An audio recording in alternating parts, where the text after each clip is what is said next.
Hi, everybody. Welcome to another edition of the Wolfpacker podcast. I'm your host, Matt Carter. We got a great guest coming to you shortly here to talk about one of my favorite times of the year, spring and baseball, getting started here very shortly. But before we dive into that and introduce you to our guest, just a few housekeeping items that I promise to keep under 2 minutes.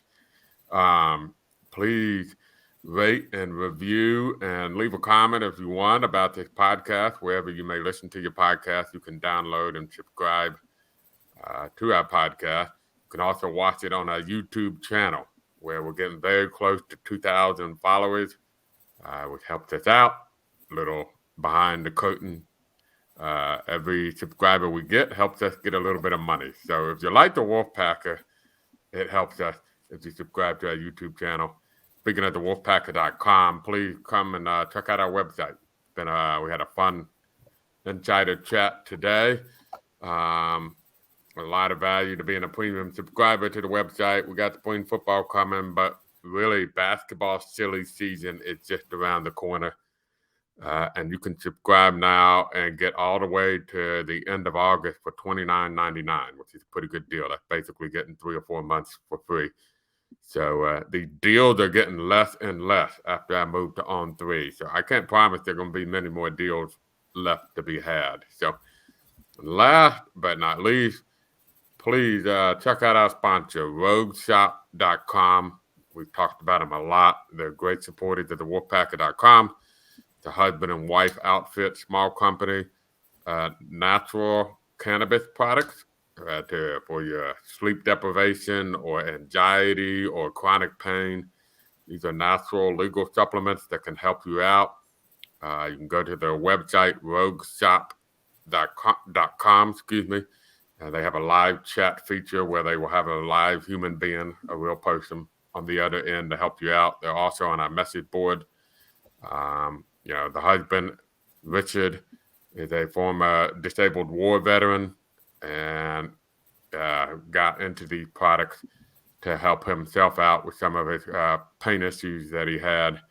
And it's through that he's been pushing these products to help people. So check them out. Ask questions. They've been interacting with people on our message board. And please support them. They're great supporters at the Wolfpacker.com. So almost under 2 minutes. I failed, but I came close. Our guest today is one of the voices of the Wolfpack. If you listen to that great win at Wake Forest in men's basketball, you heard him on the call there in Winston-Salem, which is a historic moment to come away with a win in Winston-Salem for NC State. But you will hear him a lot during baseball season, and that's Andrew Sanders. He's been calling baseball for a while, also women's basketball. Been calling a lot of NC State stuff. So Andrew Sanders has joined us on the podcast to talk Pac-9. So Andrew, thank you so much for joining us. Yeah, Matt, glad to be here. Thank you for having me. Sure.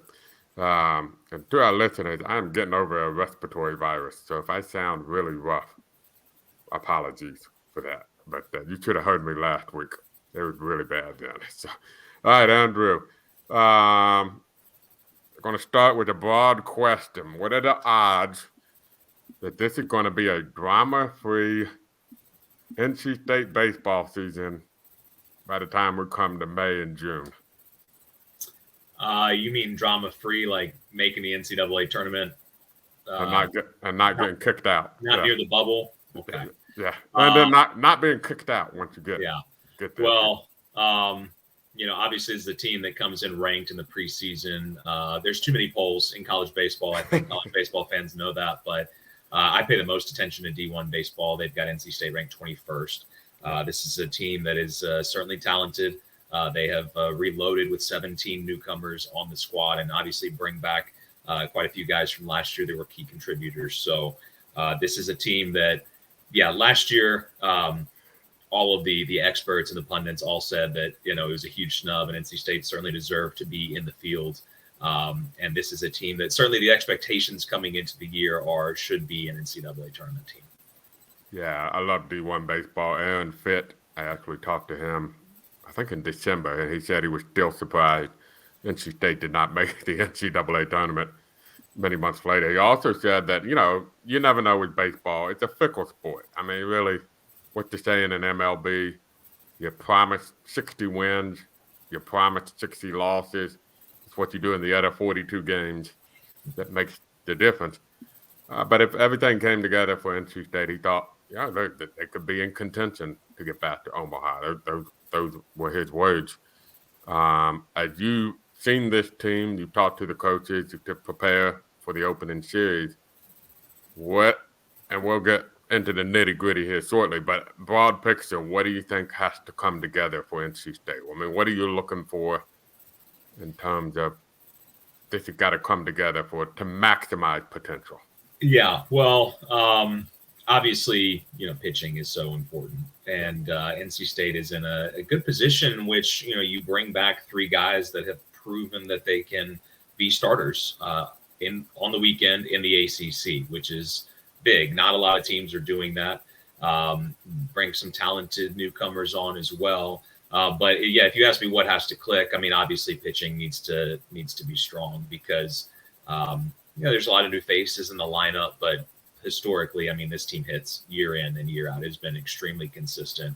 And then obviously the defense has to be a lot better than last year. That was really the backbone of that Omaha team in 2021, one of the best defensive teams in the country. Coach Avent has said maybe that's his best defensive team that he's ever been around.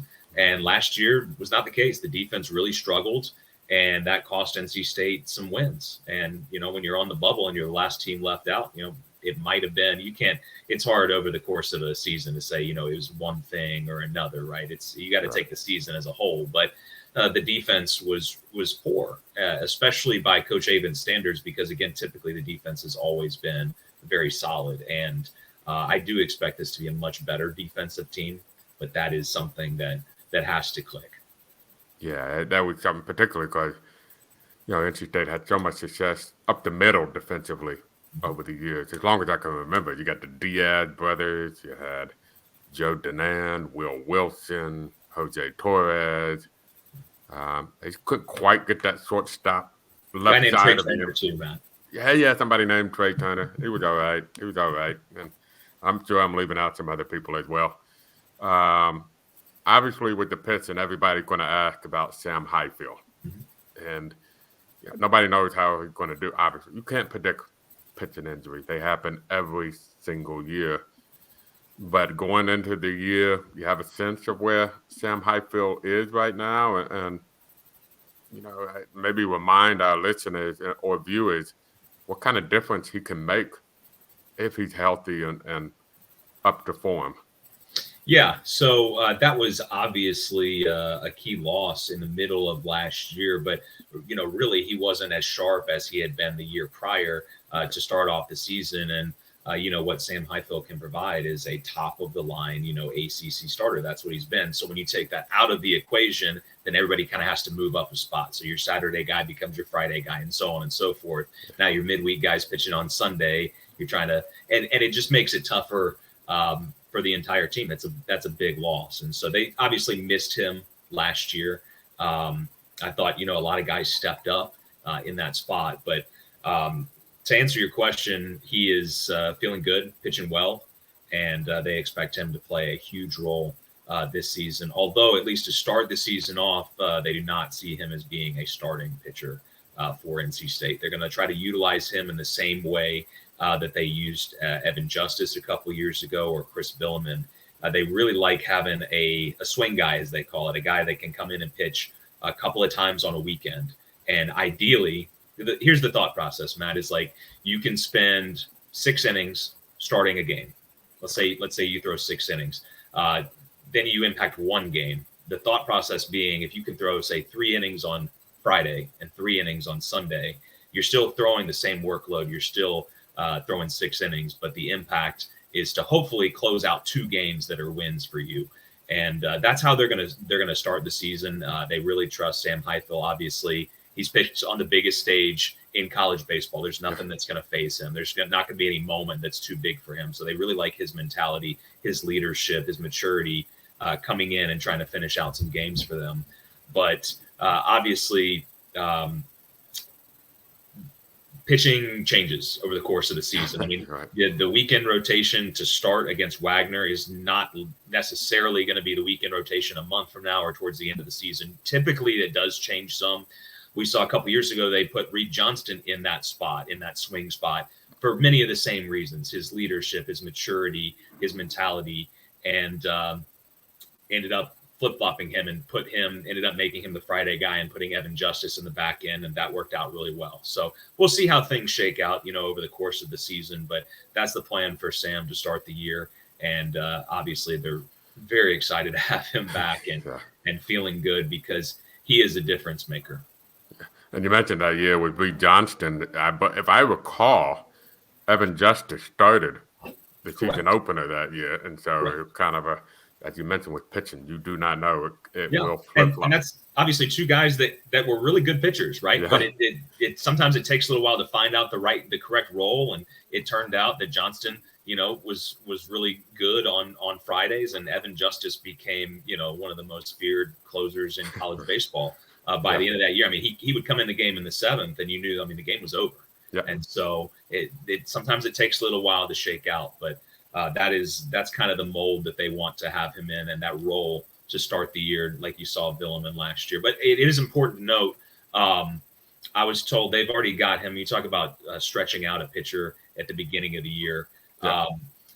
They don't see Sam Highfill as being necessarily a one-inning guy. I just want to be clear about that. He's worked up to starters workload, so he could throw as many as 5 innings, maybe, if they need him to. And maybe they only pitch him one time on the weekend. So, there might be a certain situation where they just feel like, look, it's Friday night, we're in the 5th inning, and if we can go to Sam and he can, get 15 outs, and then that would be worth it to secure that win on Friday. There might be other times where they say, hey, we need 6 outs or 3 outs. He might be a one-inning guy, but he can be a lot more than that if need be.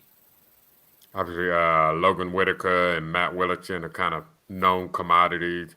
Right. I think their hope is that Whitaker, after getting a full year, holds up deeper into May than he may have done last year when, young man was pitching for the first time in basically 3 years. And but he's added about 15 pounds of muscle. He's a lot. He was kind of a thinner guy last year. He just looks different walking around. He's definitely, hit the weight room hard. And with it, people kind of forget because he pitched so well that, his first 3 years completely lost to injury. So that was really kind of his first experience. Mm-hmm. And interesting because he was a mature guy, a veteran guy that had been around the program for a while, but was getting some of those first opportunities. And that's the hope. He really dedicated himself to working really hard and, maybe having a little more gas in the tank. What do you say some of the X factors to watch on the staff? I know Aaron Fitt was really high on Rio Britton. I hope I'm pronouncing that right. Transfer from Oregon.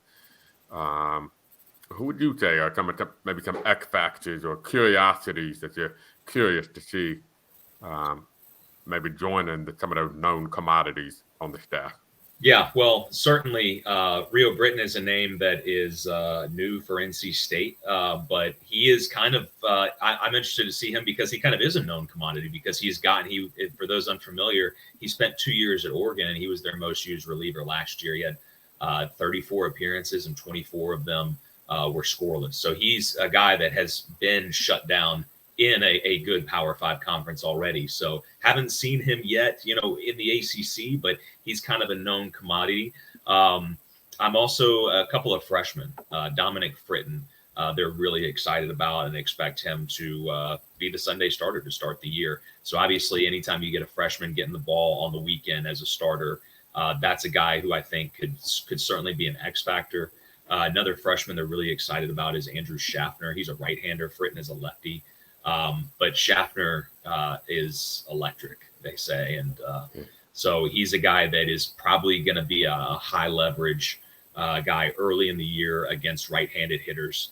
He's going to be a big factor, and he's really pitched well in the spring, and especially the last couple of weeks has made another jump where he's kind of positioned himself as one of the go-to guys. So that's exciting. You're going to have 2 freshmen. When you bring back a decent amount of depth, right? You bring back 3 guys that have started a lot and some other key bullpen pieces like a Baker Nelson or like a Carson Kelly, guys with experience. When two freshmen you think are going to play that big of a factor, that kind of tells you they think they have a really high ceiling and that they're ready to pitch right now. Maybe the biggest X factor is Creed Watkins, who is an Oklahoma transfer. And big arm, right? Yeah, huge arm. He's not throwing this right now, but he has touched 99, 100 miles an hour before in his lifetime.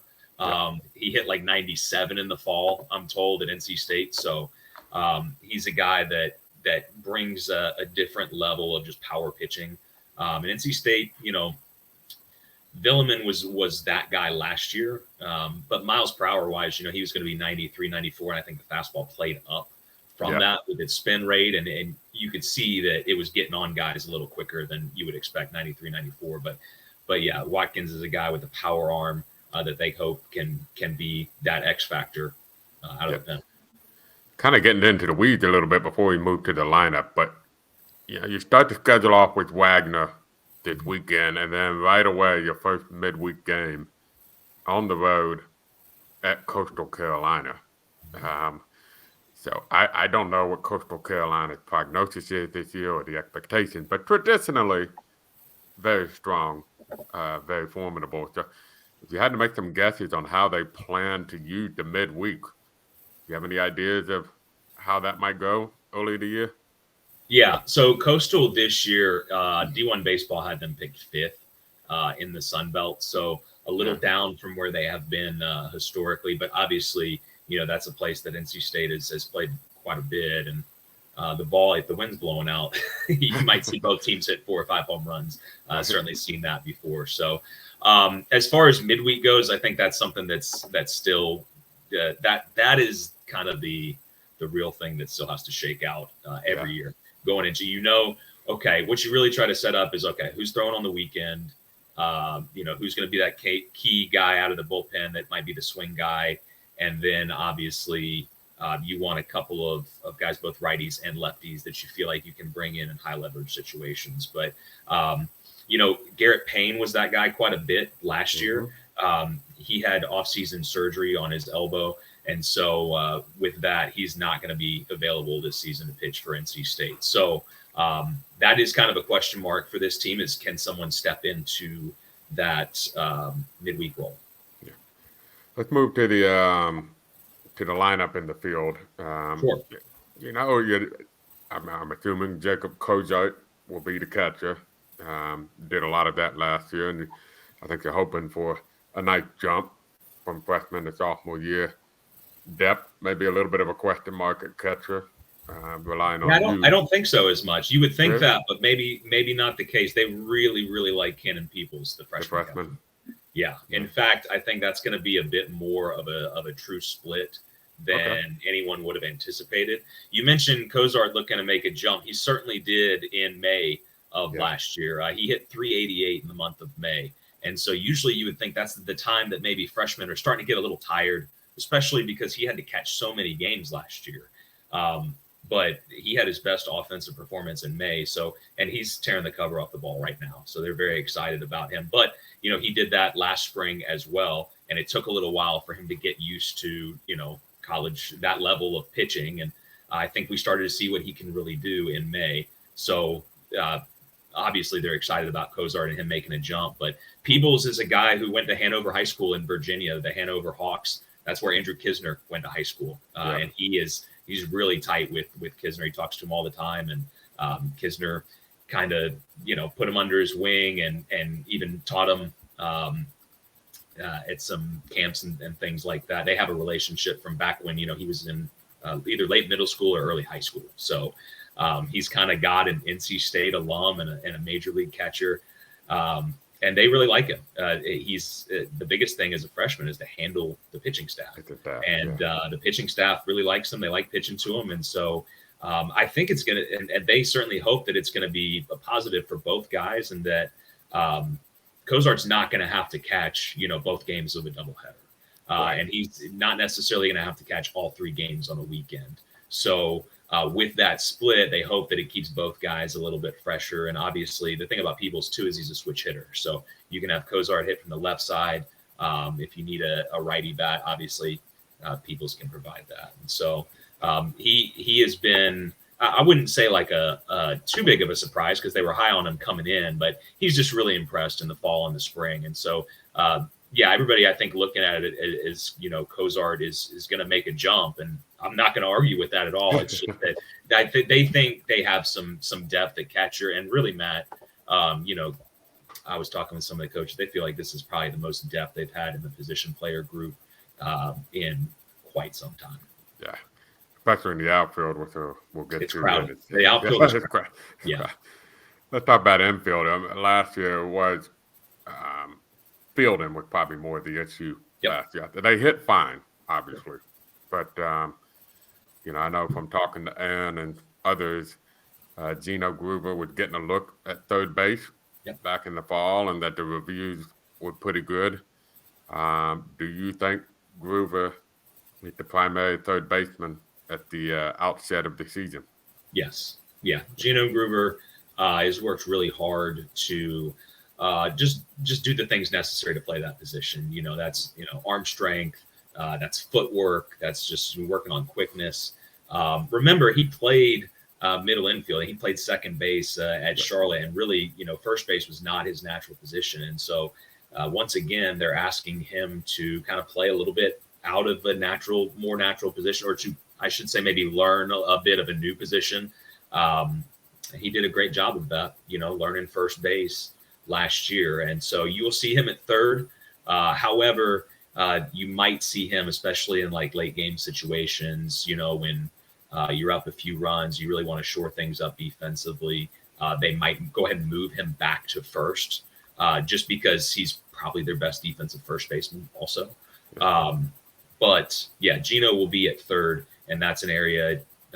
He's so consistent with the bat. You expect, it's funny. I was talking with some people about him being at third, and I had said, he's just, what you're going to get from Gino. So even though it is a new position, I'm kind of, in my mind, I've already kind of taken it for granted. Like, oh yeah, he'll be just fine there. That does kind of remain to be seen, right? You can't project anything, but that's just kind of what he's done at NC State. He's so consistent, hitting line drives, and he's going to be one of the best hitters in the country. And I would expect that he'll play that position pretty well. But that might be the biggest storyline in the infield, is that he's taken on a new position. Yeah, and probably heading towards the top. He was the leadoff hitter for a good chunk of last year, if I recall, or maybe second. Well, he moved around a little bit. I mean, you could put him in as the two hitter as well. Yeah.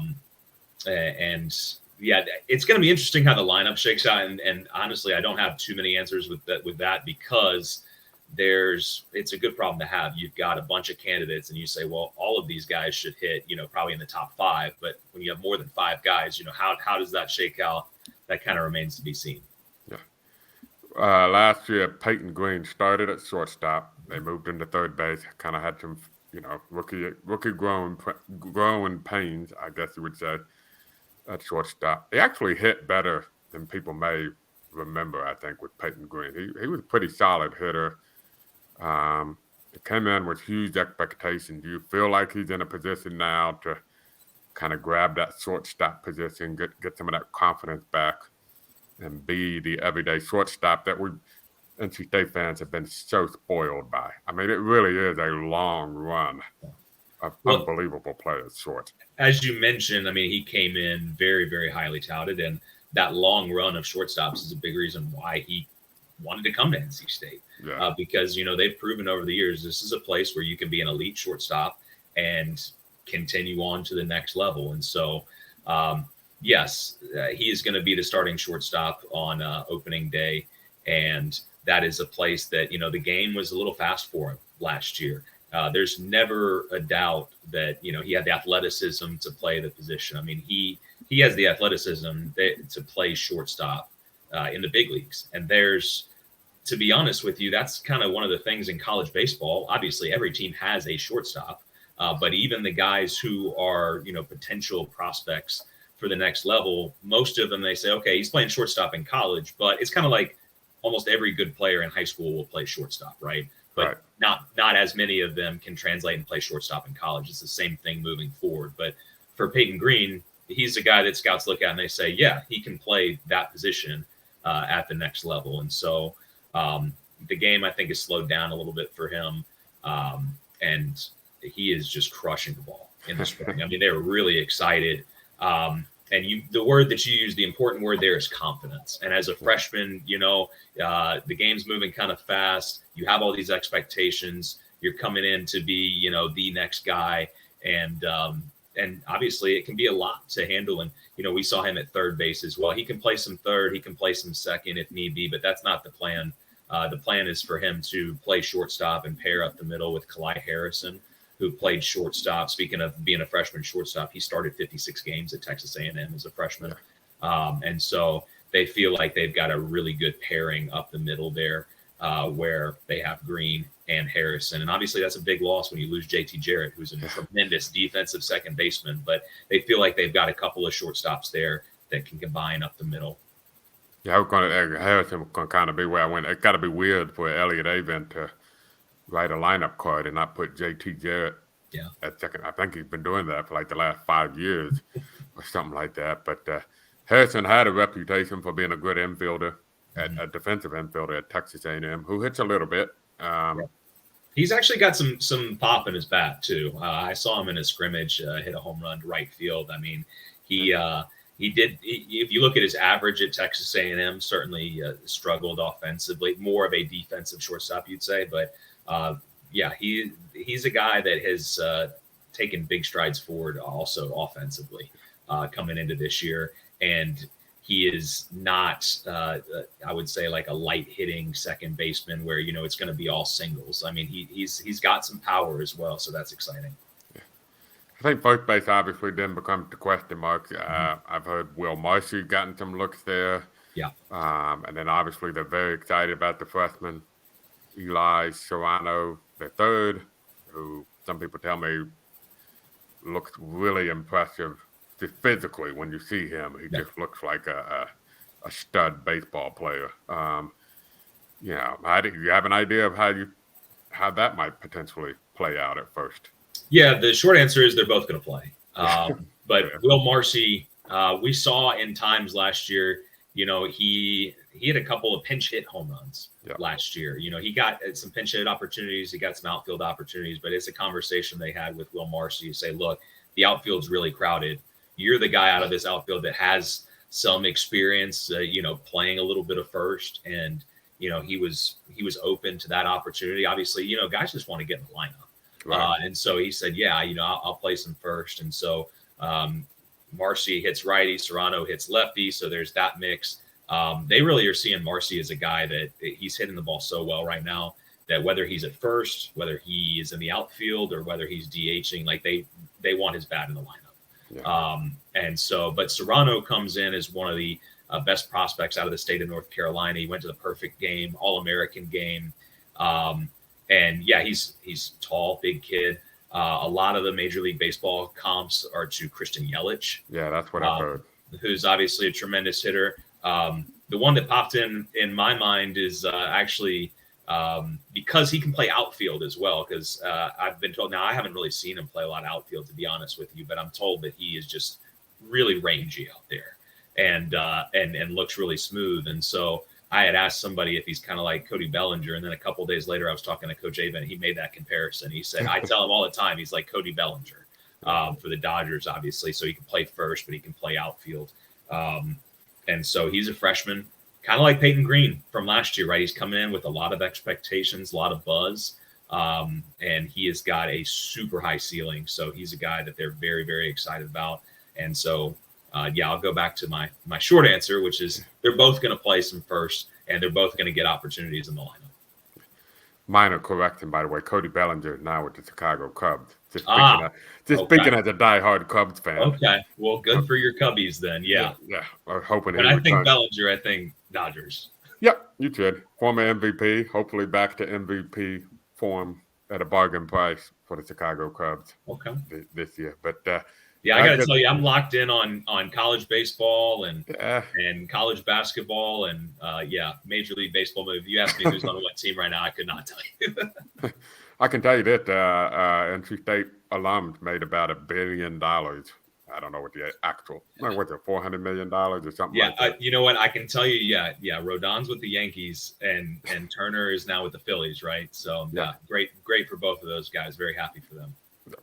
Then we come to the outfield, which you almost get a headache trying to figure out.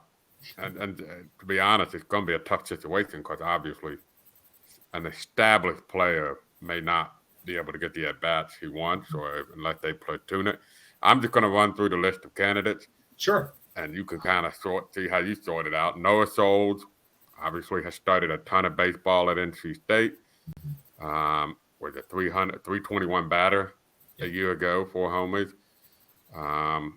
You have Dominic Pololi, who came in from Charlotte, very highly touted, big left-handed bat. I thought he really was really playing some of his best baseball late in the season, had 9 homers. So you have those 2 guys coming back, and then 3 transfers come in. Carter Trice from Old Dominion, he was a freshman All-American, a member of the USA team, Team USA baseball. Then you have the 2 guys from Davidson who kind of put up video game numbers for the Wildcats. Trevor Candelaria. Yep. And Parker Nolan. Thank you. Trying to find him on the roster because I couldn't remember his name. So I just named you 5 guys. Yep. I'm not even including guys like a Michael Gupson, who is faster than fast, true freshman, very highly touted. Chase Nixon came in. I had some nice at bats last year for NC State. I'm you can go 7 deep if you really wanted. Yeah, easily. So how does Elliot Avent and Chris Hart and company figure out how to get these at-bats spread out? Yeah. I mean, it's a good problem to have, right? I mean, you hope that you have 12 or 13 guys that are trying to get in the lineup. I think this year, certainly in any given game, if they need a pinch hit, whether it's a righty or a lefty, I think they're going to have some very good options. Out of those 5 guys, though, you mentioned, Noah Souls hit 321 last year. That was 3rd on the team. Yeah. And he's really kind of stepped up in a leadership role. And the one thing that he didn't do last year, because he had a red hot April and he had a great year, he just didn't hit for as much power as they think is possible for him. He's a strong guy. That's kind of the next step forward for him. Last year was his breakout year. And they really expect him to take about as big of a step forward again. And obviously if he hit for average, and if he can hit for some more power numbers and, singles become doubles and doubles become homers, he's going to have maybe an all-ACC type of year. I mean, he can be a really good player for them. So they're excited about Souls. And then the 3 transfers that you mentioned, Carter Trice is going to hit in the middle of this lineup. I don't know if he's going to be 3 or 4 or 5, but he's going to be there. The thing about all 3 of the outfield transfers, whether we're talking about Trice or we're talking about Nolan or Candelaria, is that all of them can hit for power. But I think what's impressive as well is that all of them, if you look, are pretty good speed guys. They're able to steal some bases, and that's where, last year's team didn't have a ton of that. This year, I think defense certainly will be improved, and I think the ability to run is going to be a weapon for this team as well. And so Candelaria comes in as D1 Baseball had him rated as the best of the outfielders on this team. They have him ranked as the 23rd best outfielder in the country. And really that's because he's very polished. He hit 342 last year with 13 home runs and 13 stolen bases. So he can do a bit of everything, and he just makes the right reads, just as an overall very polished baseball player. And then Parker Nolan, I think, is going to play center field. He's a guy from Wilmington. He went to Hoggard High School, and they've got him as a top, 55 outfielder in the country. He's stolen 20 bases in his career. His breakout year was really last year with the bat, where he hit 310 and hit 15 home runs. So when you're talking about, 15 home runs and 12 stolen bases, last year. You get excited about that, but honestly, Nolan really jumped out to me just playing center field, where it wasn't a Sports Center diving catch or anything. It's just a ball that was hitting the gap, and I thought that's a double, and he didn't have to dive for it. I mean, he just kind of ranged over and made the catch on his feet, and you're like, that's pretty good outfield coverage right there. And so, yeah, between the four of those guys, really, and again, and you know, you mentioned Dominic Palali as well. Obviously, he's a guy that was coming off that knee injury. He had 9 home runs last year. Yeah. So, you know, now there was some swing and miss in his game. He was second on the team in strikeouts. And so if he can, you know, have a good approach, he's certainly going to get at bats as well. So if he can have a good approach and, you know, if he's hitting, then his bat is really, really good and he's going to stay in the lineup. But it's going to be a battle between those guys. And I think the good news is that, you know, you could probably get 4 of those guys in the lineup. One of them's going to have to be a DH, you know, right. But you can, that's really where it's most crowded for this team is in the outfield. And it's going to be an interesting problem to have. And it's a good problem to have because I think it's going to be pretty simple. I mean, if you're hitting, you're going to stay in the lineup. And if not, then somebody else is going to get a chance and they'll see if they can hit. So the outfield is very exciting when you add not one, but 3 really impact outfielders. Yeah. How good at the defense could be up the middle. I mean, that's kind of, you're talking about an improved athletic Peyton Green at shortstop. You bring in Clay Harrison, who brings shortstop running to second base, and then you just talk about Parker Nolan at center field. Yeah, that's the hope. I mean, that's really the spine of the team, right? And if you're good up the middle, then you have a chance to be really good. If you're not good up the middle, then it kind of isn't as important. You know, how good is your third baseman, first baseman? You know, right. But yeah, at catcher, obviously Cozart in his second year. And by the way, I don't know. I mentioned it last year a couple of times, but I don't know if everybody knows this because it's not something you can go on GoPack.com and see the stats. But Cozart was the best catcher in the country last year when it came to framing. It's like an advanced analytics. You'll never see it on the stats, but it's like strikes plus, which is, it's basically, you know, hey, the pitch was actually, you can see on the TrackMan data that the pitch was actually, you know, 3 inches outside and he just framed it a little bit. Right. And say, hey, you know, he might be worth, you know, 5 extra strikes on this day or 7 extra strikes or whatever. And obviously that adds up over the course of a game. And so, yeah, with Cozart and Peebles and Green and Harrison and then Nolan in center field, but also Candelaria's played center field before, you know, as well. He actually started as a freshman at Davidson in center, and then Nolan kind of pushed him out of that spot. So they've got some guys up the middle that they really hope is going to be a strong core of the defense, and that will lead to, you know, fewer errors, and that'll make things easier on the pitching staff, right? Anytime there's an error, now you got to get 4 outs in the inning, basically. So that's the hope.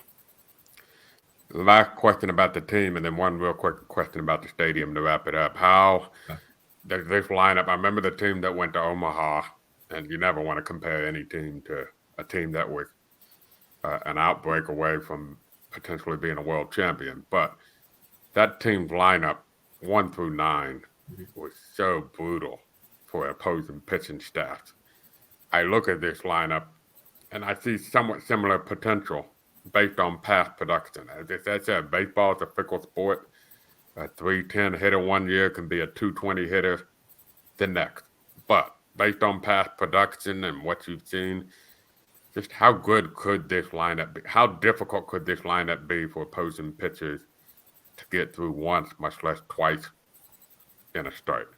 Yeah, it has the chance to be really good, and that, you know, and that's why they're ranked in the preseason by numerous polls, and it really starts with obviously Gino Gruber, who is just a line drive machine, but he also hit 10 home runs last year, you know. So when you're hitting for average, you know, he was up over 360 to lead the team, and then you can do that as well.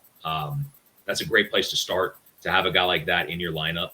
And then when you talk about, you know, Noah Souls as well, and then the guys who were on the team last year, Peyton Green and Jacob Cozart. That's usually in college baseball when you make your biggest jump from freshman year to sophomore year, especially when you get as much time as they did last year. Exactly. So, you know, they got a ton of at bats last year. And when we look at this team as compared to last year's team, there's almost equal number of new faces. There's a lot of newcomers, but you're replacing pretty much everybody in position players outside of Devontae Brown and JT Jarrett last year. Those were kind of the only guys that you're really, okay, these are everyday starters that have experience. Whereas there's some more guys that have some experience. I think that'll help. And then, as Coach Moore always tells me in women's basketball, he says, the transfer portal is a chance to get older. Right. And when you add 2 grad students from Davidson, that's the opportunity to get 5th-year guys. Carter Trice as well, college national team. This lineup has a chance to be really, really good up and down the lineup. And keep in mind, last year's lineup was really good as well. And that's why, you never want to take anything for granted, but year in and year out, NC State has been a team that can hit. And a lot of that is, the approach, and Coach Avent, Coach Hart, Coach Hart is working with these guys all the time on the approach. And it's a successful approach. It is every single year. And it's also, credit to the coaching staff for, having an eye for talent and bringing in the right kind of guys that, are good fits in the locker room, but also, just have the talent to play big time baseball in the ACC. But it's also the approach. And so, offensively, the players change year in and year out, but offensively, you pretty much get the same NC State every year. And so I would expect, nothing different this year, especially with just the amount of talent that they brought in. I lied. I do have one more question about the ACC before we get to the stadium. I've seen a lot of buzz for Wake Forest, Louisville and Florida State and all those teams. More times than not, they're really good.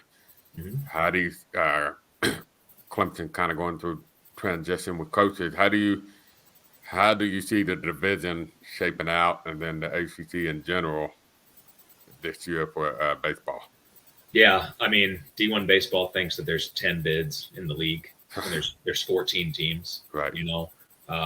Syracuse does not field the baseball team, if you're wondering why there's only 14. But when you're talking about more than 2/3 of the league being a tournament team, and even the teams that aren't projected to be, like Clemson is a team that's not projected to be there, but it's Clemson. You know what I mean? Clemson baseball.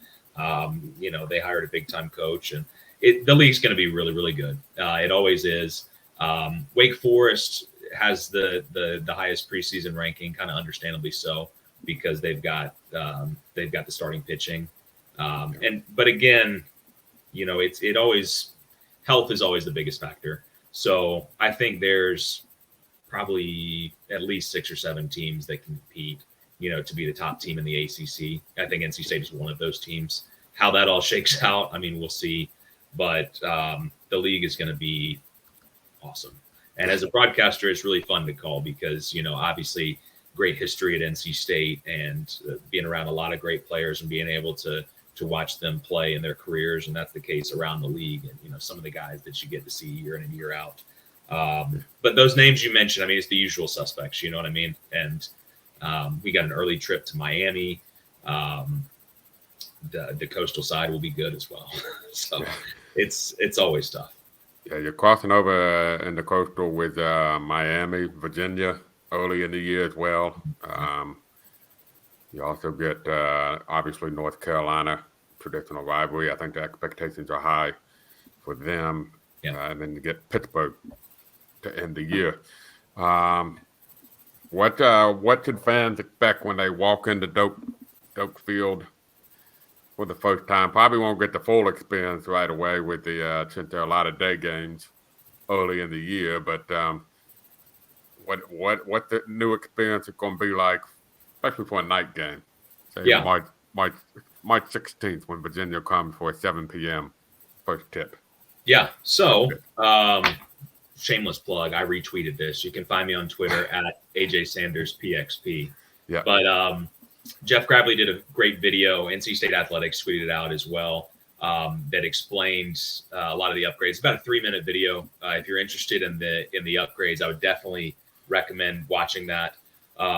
But to just kind of summarize it real quick, for a night game, they added the same type of LED lights that were popularized at Carter Finley this fall. So the ability to do some cool things with the lights after home runs, turn it red, etc. Also, the video board is much bigger, and maybe more importantly, like the resolution is much better as well. So there's no longer the board is bigger than the old one was in totality. But remember, the old one had like advertisements, like static advertisement billboards around it, whereas this one does not. And so it's just all video board with pixels, and it's even bigger. So you'll have a better look at, you know, replays and things of that nature, and you'll be able to read the graphics more. I'm told that the miles per hour for the pitcher velocity is going to be up there, which I know a lot of fans have been. I was going to ask. Yeah. So yeah, I'm told that will be up there. So I guess I'm the bearer of good news. So I'm happy to I know some people have been pushing for that. So that'll be up there. And yeah, for a night game, I think those would be the biggest differences. Just for, you know, pushing the dugouts out a little bit more has been nice. It's a lot roomier in there. So they really like that. That really won't affect the fans at all. The new chair backs. So those all look good. Wall padding is good. This is nice for me, and it'll be nice for about half the stadium, is that in the past, you couldn't really see from my position right behind home plate in the booth and anything left of that down the third base side. You couldn't see the visiting bullpen. Mm-hmm. They have moved the bullpens out behind the fence now. So, and there's, you know, a cutout there like you see in a lot of major league stadiums. So you can see who's warming up in the bullpen. Left field will be the visiting bullpen. Right field will be NC State's bullpen. And that makes room, obviously, for the new building down there on the right field line. So moving the NC State bullpen will be nice. There's the tree cover for when it gets hotter out there. They'll have some shade. They've also got power out there, so they've got heaters as well for these early February games, you know. So they're excited about the bullpens as well. There's also the action clock, which I think baseball purists won't be super happy about, but there's a big clock that you can see, and that's obviously to deal with, you know, moving the speed of the game and moving that along and making sure that, you know, you're moving within pitches and not taking forever between those. So that is something that you'll notice. That clock, it's down the left field line, third base line. You'll notice that. And I think there's some things I'm forgetting too as well. Right, the field will have a little bit of a new look with the obviously, yeah. So the turf, which keeps things just a lot cleaner for them. It goes all the way around. They really like that so far, and that's something that I know Mississippi State has done, which they kind of base that off of a little bit, but a lot of different places has kind of made that move. It's still going to be, you know, a natural infield outfield, but that's a quality of life move. You don't have to paint the lines now, and it just really excited for phase one. Obviously, there's more phases to come. That's going to be great for fans. You know, I'm excited to see, you know, what that first rendering had, like grills down the line. Yeah, that could be awesome. That's going to be really cool to see. We won't have that on Friday against Wagner, but certainly big project and just an exciting time for NC State baseball. Really, you know, good expectations coming into the year. You've got these stadium upgrades as well, and so you know, the Doak has always been a great place to watch college baseball. I think it's going to be an even better place in the coming years. And yeah, I don't have to tell you, Matt. I mean, the Wolfpack fan base is tremendous. And I know there will be people out there when it's, you know, 38 degrees in late February and it's raining. And so hopefully, you know, we get some good weather and hopefully we get, as these phases continue to come through, you know, the ballpark is just a better place for Pack fans to congregate and enjoy some really high level baseball. Yeah, unfortunately, opening day doesn't come a day earlier when it's going to be like 76 degrees. Somehow it seems like it works out like that most seasons. If not the day before, it's usually like the weekend prior is like 65 and sunny or something, you know. Yeah. But that's the tough part of having an outdoor sport when you start in mid-February. I've been a proponent of, this is a conversation for a different time, but I've been a big fan of, you know, there has been some conversation about maybe pushing the season back a month. Personally, I would love that, but you know, again, that's a tangent that we could get on and probably talk about for a while. So yeah, you can hear him Thursday on women's basketball, and then over the weekend with baseball. You can hear him all the time. Follow him on Twitter, AJ Sanders PXP. Right? Did I get that right? That's okay. Right. You can hear him football pregame. You can see him all over the place. Every time I turn around, Andrew Sanders is doing something. Yeah, I try to stay busy. Just had a big wrestling call with Hayden Hidley this past Friday, a big win over Pitt. So yeah, it's a busy time of the year right now, especially as we're getting into crossover season here with basketball and baseball. But obviously, just really, really blessed and really thankful to be able to work with two great programs and to kind of juggle both of them, like you said, basketball on Thursday, baseball on Friday, Saturday, and then driving up to Blacksburg for more basketball on Sunday. That's a lot. That's a killer schedule, by the way, for women's basketball. That's a huge weekend. Yeah. We're talking about baseball, but that's a huge weekend coming up for NC State women's basketball. You get potential revenge on both teams. But big rivalry game. It's rivalry weekend for NC State. You got wrestling, women's basketball, and men's basketball. That's all right. Playing North Carolina. Right. So yeah.